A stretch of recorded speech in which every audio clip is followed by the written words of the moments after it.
着它的牦牛，驰骋在墙头草地撒野。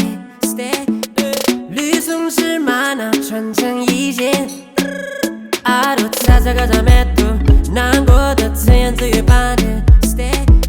数不清山上的绵羊，兰博基尼它骑了3天2夜，哼起了放羊的丢丢啊，月高高挂在东山顶上，笑了亮了，没信号一样跳过窗啊！哇啦啦，阿杜的生活，哇啦啦，就这么自在，哇啦啦，那也扎嘎嘣脆，哦呀，哇啦啦，阿杜的笑声，哇啦啦，回荡在山谷，哇啦啦，今天又是一天，哦呀。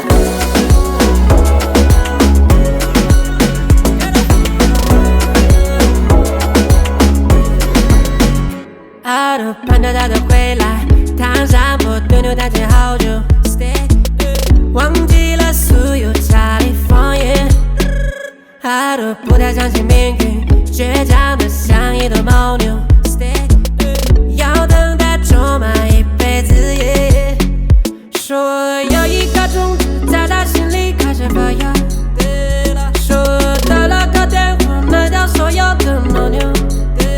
说这一天铸成打破所有的承诺。发了吧，阿杜呀，你就是下一个村里的 Super Me。哇啦啦，阿杜的生活，哇啦啦，就这么自在，哇啦啦，那也扎嘎嘣脆，哦呀，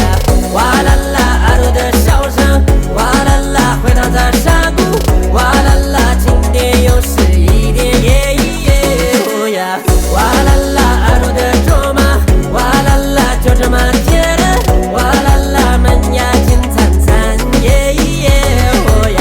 哇啦啦，阿杜已明白，哇啦啦，不这么等待，哇啦啦，牵着他要远行，说呀。